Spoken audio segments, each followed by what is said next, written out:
Assalamualaikum warahmatullahi wabarakatuh. Izin memperkenalkan diri, nama saya Selarin Anjarwati dari Prodi STR Keperawatan kelas 1C dengan mata kuliah Ilmu Biomedik Dasar. Jadi, saya di sini akan menjelaskan tentang struktur dan fungsi dari sistem reproduksi pada pria dan wanita, yang mana terdapat dua bagian.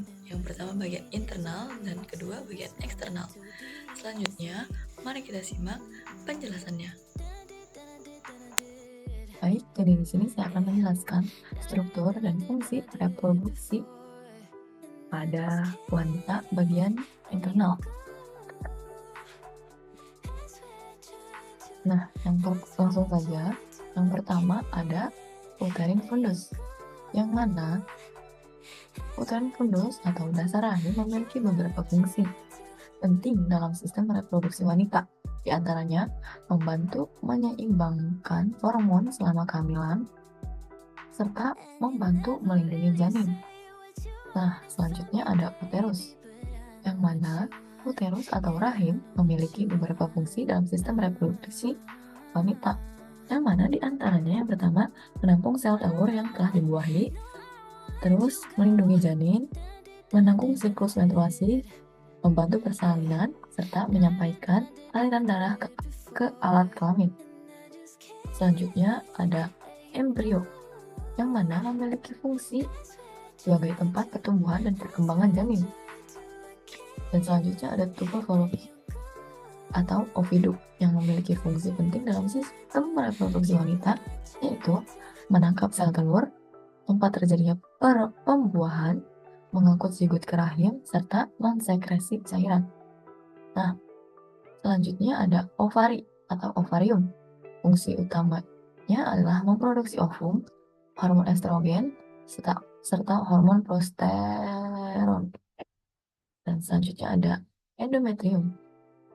Endometrium, yang mana merupakan lapisan terdalam rahim yang memiliki fungsi penting dalam sistem reproduksi wanita, yaitu menampung embrio, menerima pembuahan sel telur, mendukung plasenta, memberikan nutrisi dan oksigen ke janin, serta menjadi tempat implantasi. Selanjutnya ada perimetrium, yang mana fungsinya ini untuk melindungi rahim, menjaga integritas struktural rahim, mengikat rahim ke struktur lain di panggul, dan memproduksi cairan pelumas. Nah, selanjutnya ada serviks, yang mana berfungsi untuk mencegah benda-benda seperti tampon masuk ke dalam tubuh kita. Selanjutnya ada vagina, yang merupakan salah satu organ reproduksi wanita yang memiliki beberapa fungsi, yaitu jalan keluarnya darah saat menstruasi, jalan lahir bayi, jalan masuk sperma ke rahim, serta tempat masuk penis selama berhubungan seksual. Kemudian ada cervical canal, yang merupakan saluran leher rahim pada sistem reproduksi wanita dan merupakan jalur sperma saat berhubungan intim, jalur bayi saat persalinan, jalur keluarnya darah menstruasi, membantu reproduksi, serta membantu persalinan normal. Selanjutnya ada myometrium pada sistem reproduksi wanita adalah untuk memberikan kekuatan rahim untuk berkontraksi dan mengeluarkan janin saat melahirkan. Selanjutnya ada fimbriae, yang mana merupakan struktur seperti jumbo yang berfungsi untuk menangkap sel telur yang keluar dari ovarium dan mengarahkannya ke tubuh falopi.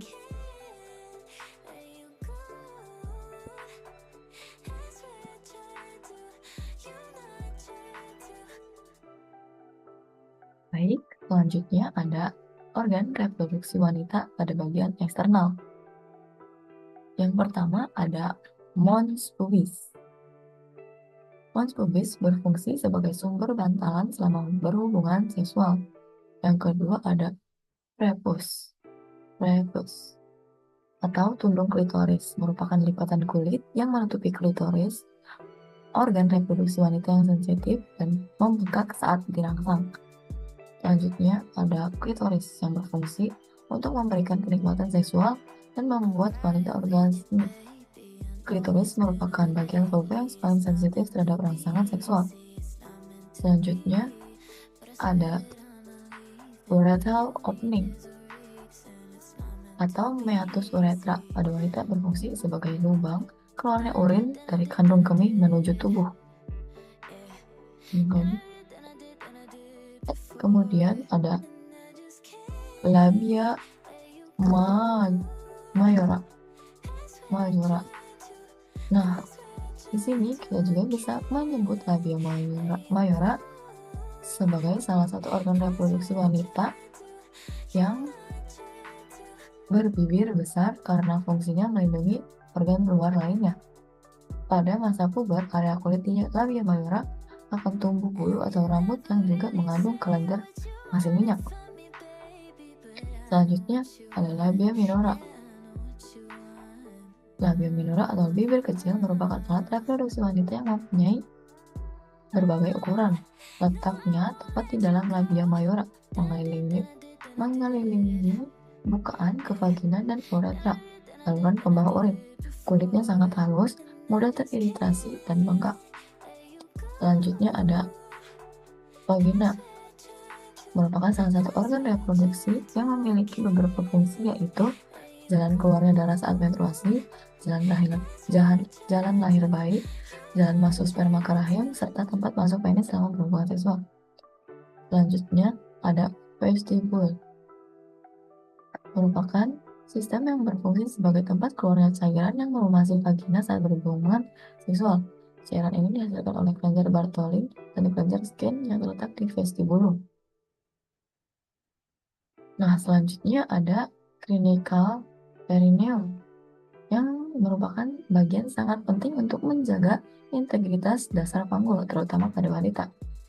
Selanjutnya ada pudendal cleft atau saraf pudendal yang berfungsi untuk memberikan sensasi dan sebagian besar gerakan pada daerah panggul, termasuk alat kelamin luar dan anus. Dan yang terakhir ada anus, yang memiliki beberapa fungsi, antaranya mengeluarkan fases dari saluran pencernaan.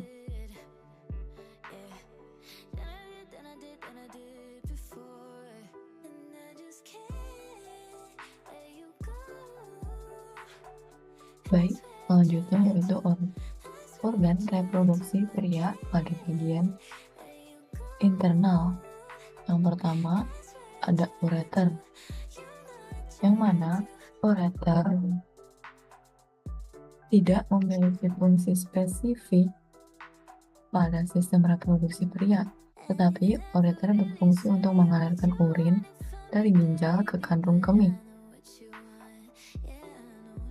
Yang kedua itu kandung kemih, yang mana fungsi kandung kemih ini pada sistem reproduksi pria adalah menampung urin yang diproduksi ginjal dan mengeluarkannya saat berkemih. Kandung kemih merupakan bagian dari sistem perkemihan yang berbentuk kantung berongga. Selanjutnya ada vas deferens, yang mana merupakan tabung panjang berotot yang bergerak dari epididymis ke rongga panggul, tepat di belakang kandung kemih. Vas deferens mengangkut sperma matang ke uretra sebagai persiapan untuk ejakulasi.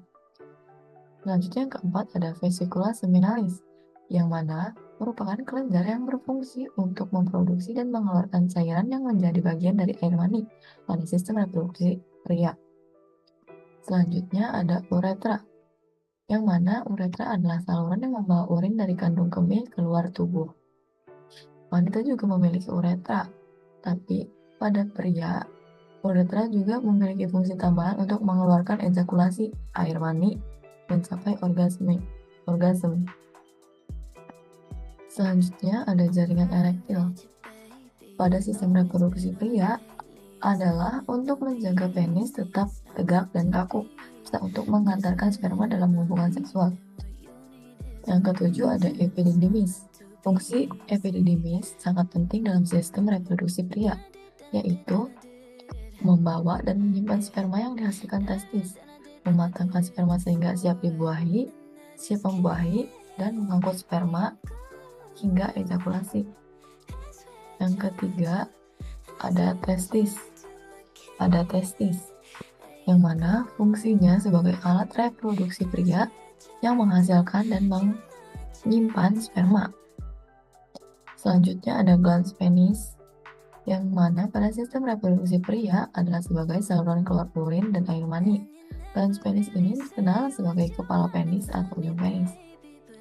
Selanjutnya ada kelenjar bulboretal, yang mana kelenjar ini merupakan struktur yang seukuran kacang yang terletak di sisi uretra, tepat di bawah kelenjar prostat. Fungsi kelenjar ini adalah menghasilkan cairan bening dan licin yang bermuara langsung ke uretra. Cairan ini berfungsi untuk melumasi uretra dan menetralkan keasaman yang mungkin ada karena sisa tetesan urin di uretra. Selanjutnya ada kelenjar Kolbe, yang mana organ ini berfungsi untuk memproduksi cairan yang melicinkan saluran kemih. Selanjutnya ada kelenjar prostat, yang mana kelenjar ini memproduksi cairan air mani, mendorong air mani saat ejakulasi, menutup saluran kemih saat ejakulasi, serta mendukung kerja hormon seks pria. Selanjutnya ada vas deferens, yang mana vas deferens merupakan berfungsi memproduksi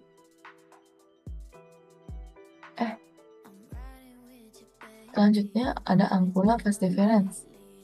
Vas deferens bercabang membentuk dua ampula, masing-masing menempel di sisi kiri dan kanan kandung kemih. Ampula merupakan tempat penyimpanan air mani atau cairan putih yang keluar bersamaan dengan sperma saat pria ejakulasi. Baik, selanjutnya ada sistem reproduksi pria pada bagian eksternal.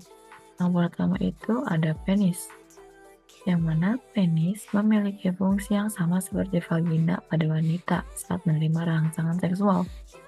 Penis bisa membesar dan mengecil, yang mana proses ini adalah merupakan proses ereksi. Proses ini membantu mengeluarkan sperma atau yang disebut juga dengan ejakulasi. Nah, organ reproduksi penis ini bukan berupa otot, melainkan jaringan seperti spons yang berisi darah. Secara umum, penis ini memiliki 3 bagian utama, yaitu akar atau radix, batang atau korpus, dan kepala penis atau glans. Yang kedua itu ada testis, yang mana testis ini memiliki fungsi sebagai alat reproduksi pria yang menghasilkan dan menyimpan sperma. Selanjutnya ada skortum, yang mana skortum ini merupakan kantong kulit yang menggantung di belakang penis. Nah, organ ini berfungsi untuk membungkus testis dan mengontrol suhu testis. Karena testis harus berada pada suhu yang tepat agar bisa memproduksi sperma yang normal. Kemudian selanjutnya ada uretra, yang mana uretra pada pria ini memiliki fungsi tambahan untuk mengeluarkan air mani atau ejakulasi saat mencapai orgasme. Lalu selanjutnya ada vas deferens, yang mana vas deferens ini merupakan saluran berbentuk tabung yang berfungsi menyalurkan sel sperma matang dari epididymis menuju saluran uretra untuk dikeluarkan saat ejakulasi. Dan yang terakhir ada kelenjar prostat. Kelenjar prostat ini terletak di bawah kandung kemih dan mengelilingi saluran kemih atau uretra, yakni saluran tempat keluarnya urin dan sperma dari dalam tubuh. Fungsi utama kelenjar prostat ini adalah menghasilkan cairan yang bercampur sel sperma yang diproduksi testis untuk proses ejakulasi. Nah, cairan prostat ini juga berfungsi untuk menjaga sel sperma agar tetap sehat dan berkualitas baik. Cukup sekian penjelasan dari saya, kurang lebihnya mohon maaf. Wassalamualaikum warahmatullahi wabarakatuh.